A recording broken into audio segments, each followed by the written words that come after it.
Welcome to The Road. This is a weekly podcast of All Saints Lutheran Church. I'm your host, John Pedersen, and I serve as pastor. Each week, we reflect on faith, life, and navigating the road ahead. The language of journey is common when we think about life. It has its joys and challenges along the way, and we all need a little encouragement and guidance at times to keep us going. There's a word in the Bible, asphalia, which means truth, but it's the same root word we use in English for asphalt, if you can believe that. It's a solid surface that makes travel easier and more assured. And so every week we're going to be exploring elements of faith and life that keep us on the road. Faith isn't about living a perfect life. It's about finding our way, getting through rough spots, but seeking out those great vistas too. You can find my weekly message here, but you'll also find special conversations with guests who have insights on things like wellness, parenting, and living with unique purpose. If you appreciate this podcast, remember to subscribe where possible and share it with a friend. Here's this week's message. Well, we're talking about how faith helps us move beyond divisions today, and for some that may maybe seem like a contradiction. They might ask, doesn't religious faith seem to contribute to division today? So that's what I want to talk about.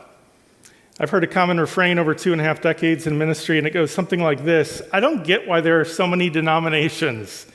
I don't understand why Christians can't agree with each other.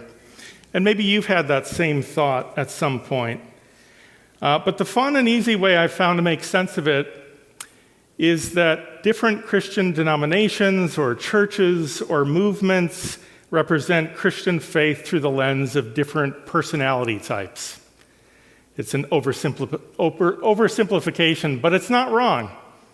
You know, if you value expression of thoughts, or whether you value expression of feelings more, if you're expressive or you're quiet, if you're real laid back or maybe even a little disorganized, or you're real orderly, all of those personality traits will make you feel more or less comfortable in a given Christian movement, whether it's being Lutheran or Pentecostal or Catholic or Quaker. What you think is important and how you relate to the world tends to shape how you want to express your faith and how you think faith should be expressed. Clearly, denominations are not monolithic, and you can find all of these and more types of personalities in every church. But I do think personality factors in both what we believe and how we choose to live. One of the big debates and controversies when I was entering ministry was around ecumenical agreements, specifically one called Called to Common Mission, which involved an agreement around shared ministry with the Episcopal Church. And it was an attempt to answer that question and critique about Christians that we don't get along, and a response to the words of Jesus today that we heard. I ask not only on behalf of these my followers, but also on behalf of those who will believe in me through their word, that they may all be one. This was a prayer of Jesus that we're let in on, that we overhear in this reading. Praying to his Father that his followers would be one, just as Jesus and his Father were one. It's a beautiful statement. And to experience unity and a sense of belonging that flows from shared outlook and experience can be powerful. If we can't show the world that we can get along and work together, then, what's the point? Do we have any hope of being a faithful witness to the world? And so the ELCA, our denomination, and others started working toward more of that. And it started with Episcopalians and has since grown to include the Presbyterian Church USA, Reformed Church in America, the United Church of Christ, the United Methodist Church, and the Moravian Church. And we consider these full communion partners. We acknowledge one another's ministries. We seek to collaborate together and share ministry. And in most cases, pastors can be called to serve in one another's churches now. I've appreciated this increased sense of unity. But going back to that first ecumenical agreement, many hardcore Lutherans were not in favor of it because they were afraid that what makes us distinctive would be lost. Throughout the history of the church, there have been endless reasons that Christians find to divide on theology and practice.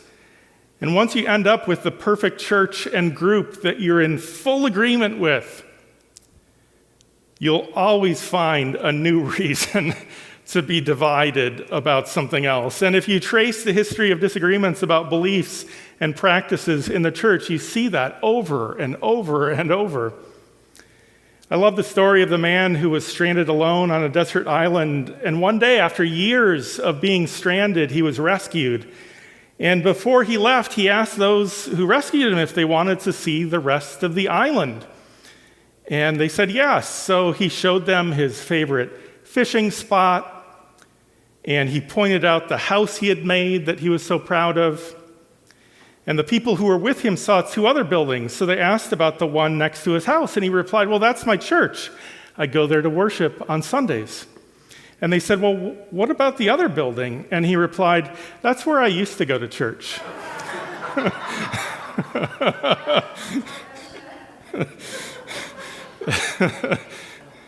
There's something, restless in our spirits that leads to division and disagreement, even within ourselves at times.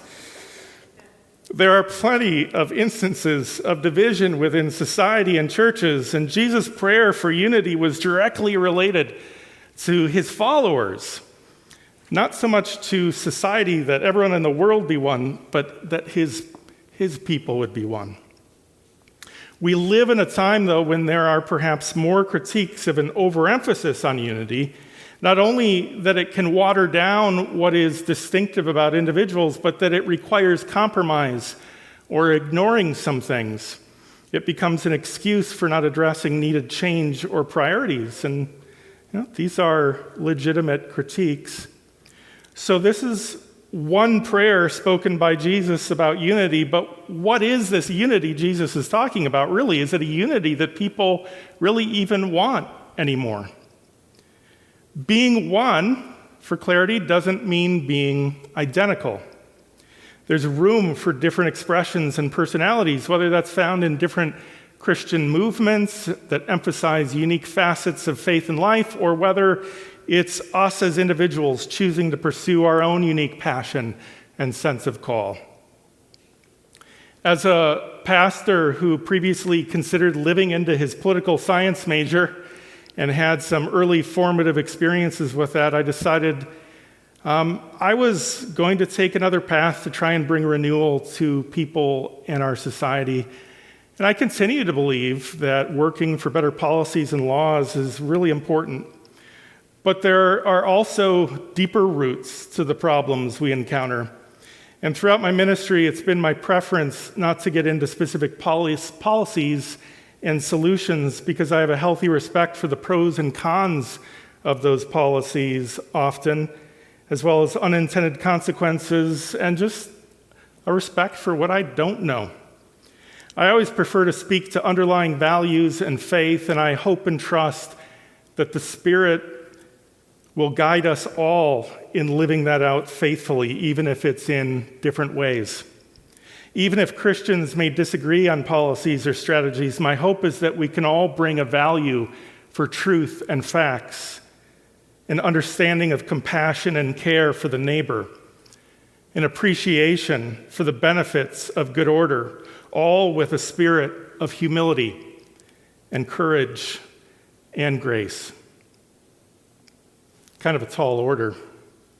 Much more complicated than just telling you what to think and do, which sometimes I kind of want to do, but I saw an article recently in the Atlantic magazine by a contributor named Tim Alberta, who grew up in the evangelical Christian world, the son of an evangelical pastor.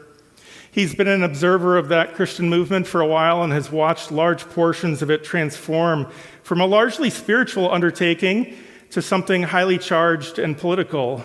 And in his article, he chronicles one church and pastor in his hometown in particular as an example of those more widespread changes. And one comment in particular I found interesting. He said, "This is the story of millions of American Christians who, after a lifetime spent considering their political affiliations in the context of their faith, are now considering their faith affiliations in the context of their politics." In other words, politics for many has replaced their faith as their primary lens on life and organizing principle. I appreciate that insight because it's always been important for any Christian to reflect on our faith and how that might impact the way we relate to the world and live out our faith, including in politics. There is a point when faith informing politics moves to politics informing faith. As we've witnessed 3 mass shootings in a week at a shopping mall, at a church, and at a school, this is something that begs for action, and some might think, well, that's political. It is simply just being aware of what's happening around us. But these are just the latest shootings. Christians should have a perspective on it, and it should have something to do with preserving the lives of our fellow neighbors, especially children. There may very well be more than one way of getting to a solution, and it probably does require a whole set of changes, not just one. In truth, it reflects an entire unhealthy culture which takes patience and continued effort to transform, if indeed we can ever be successful doing it. But we have to have the hope, and we have to work for some kind of change, because there's room for finding the best policies and ways of implementing that response, but there should be a response. There's been no response for too long, and of course it requires all of us supporting that, and that goes to our vocation and role as citizens as much as our calling as Christians, and we should be fully engaged as citizens. Working across differences for compromises that do something often gets labeled as selling out or caving or giving up on principles. The same can be said for loving your enemies. It's giving up, it's weakness. After all that the other has done in the past, how can you trust? But that's what Jesus teaches us. It's what Jesus himself did. Love your enemy, seek common ground, build trust and goodwill. Let's be honest, these things may not work. But digging in deeper to prove ourselves and score points and followers, ignoring the realities and truth of the new world we're living in, denying the problems we have in favor of the worship of ideologies and power, this is not true faith. Christian movements have long had different understandings of the purpose of the church in the world. H. Richard Niebuhr laid out 5 typical approaches in his book, Christ and Culture. The first is called Christ Against Culture, in which the world is seen as fundamentally corrupted from the Christian perspective. It's evil, passing away. There's little to do but reject it and defend yourself against it. Isolate yourself. Think Amish or some monastic and sectarian movements. The second is Christ of Culture, in which Christ's life and teachings are viewed as almost completely compatible with what the world wants and is already striving for. And so we can actively embrace how the values of Jesus in the world align and celebrate that. It's like the polar opposite of Christ against culture.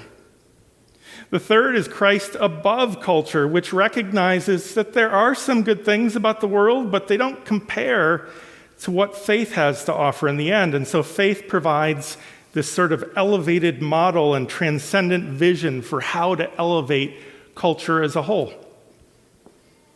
The fourth, he calls Christ and culture in paradox. We're in the world, but not of it. You can never truly remove yourself from the world or transform it. The world is filled with good, bad, and neutral forces, so we should engage in the world for the sake of the neighbor, but walk carefully and maintain a healthy differentiation as we do so. The final and fifth is called Christ transforming culture. The world God created is good at its core, but deeply corrupted by sin and evil. And so Christians can and should work tirelessly to redeem and transform society using the values of faith. This is most embodied by American evangelicalism. These approaches range from abandoning the world to embracing the world to seeking to transform it to seeing faith as a transcendent vision for the world to follow, to a complicated relationship in which we engage but also differentiate ourselves. The approach that Niebuhr calls Christ and Culture and Paradox is uniquely identified with the historic Lutheran tradition that All Saints comes out of. It's the idea that faith and society are distinct realms. They are intertwined. We can't pretend they're separate from each other and that you can just ignore one or the other. But we also shouldn't pretend that they should be one and the same. We shouldn't collapse faith into politics, for example, or vice versa. We should also be mindful of the temptation to try and enforce the values and beliefs of faith on others through coercion or power or manipulation, which would be contrary to the spirit of Jesus. That complexity and gray area leaves some frustrated, to be honest. People sometimes want greater clarity in black and white resolution on the issues of the day and what to do and where the church stands. For me, it's a healthy separation and appreciation for the ways we are called as Christians to serve our neighbor in the world, but also make faith central to who we are.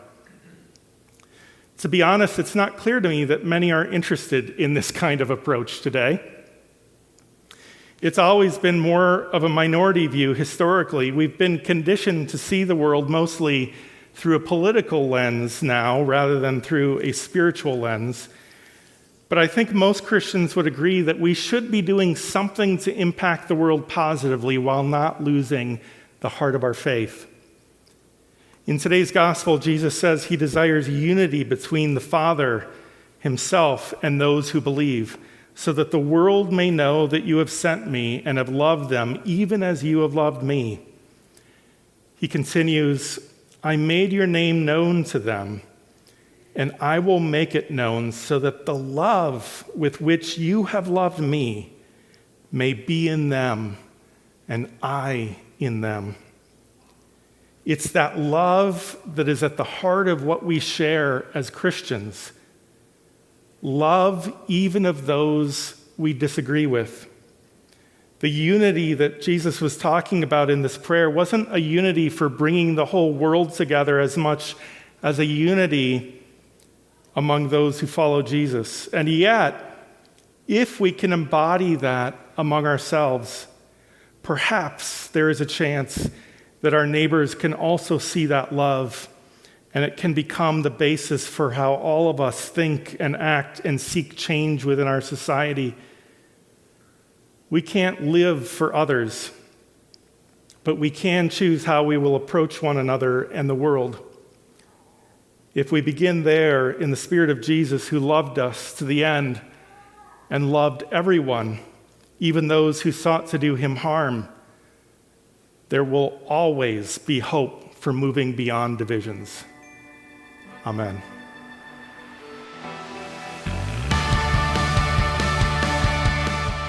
That's this week's message. You don't have to navigate the road ahead alone. You can join with others at All Saints. Visit allsaintsmtka.org for more information. Have a great week.